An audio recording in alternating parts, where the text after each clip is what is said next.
يا أيها النبي لم تحرم ما أحل الله لك تبتغي مرضات أزواجك والله غفور رحيم.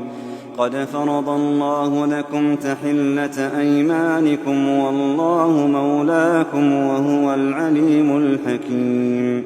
وإذ أسر النبي إلى بعض أزواجه حديثا فلما نبأت به وأظهره الله عليه عرف بعضه وأعرض عن بعض. فلما نبأها به قالت من أنبأك هذا؟ قال نبأني العليم الخبير.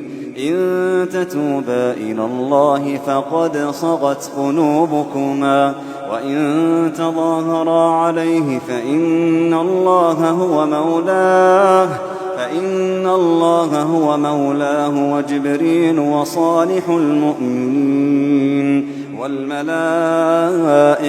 بعد ذلك ظهير.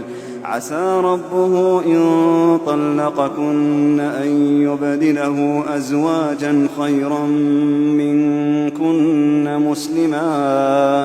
مسلمات مؤمنات قانتات تائبات عابدات سائحات ثيبات وأبكارا.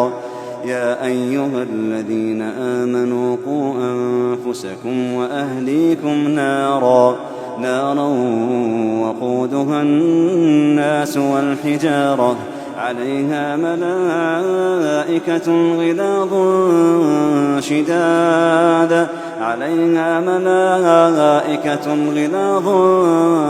شداد لا يعصون الله ما أمرهم ويفعلون ما يؤمرون. يا أيها الذين كفروا لا تعتذروا اليوم إنما تجزون ما كنتم تعملون. يا أيها الذين آمنوا توبوا إلى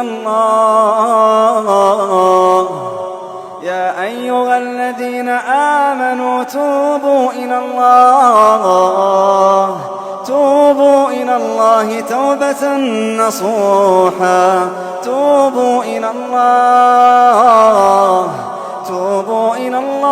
توبة نصوحا عسى ربكم أن يكفر عنكم سيئاتكم ويدخلكم جنات تجري من تحتها الأنهار يوم لا يخزي الله النبي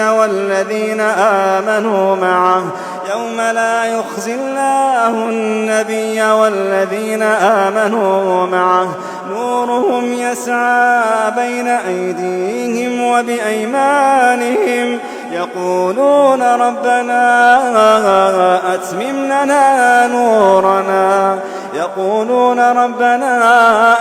لنا نورنا واغفر لنا إنك على كل شيء قدير.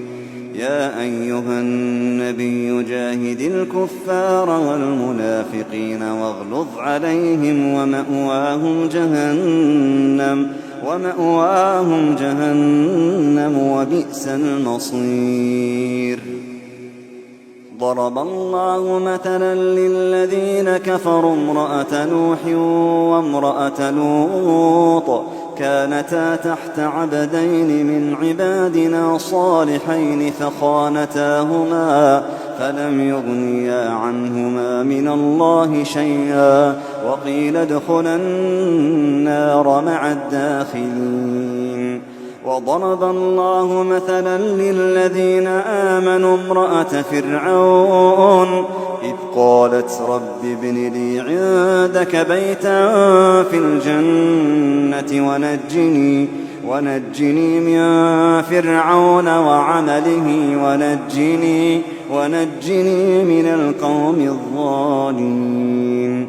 ومريم ابنة عمران التي أحصنت فرجها فنفخنا فيه من روحنا وصدقت بكلمات ربها وكتبه وكانت من القانتين.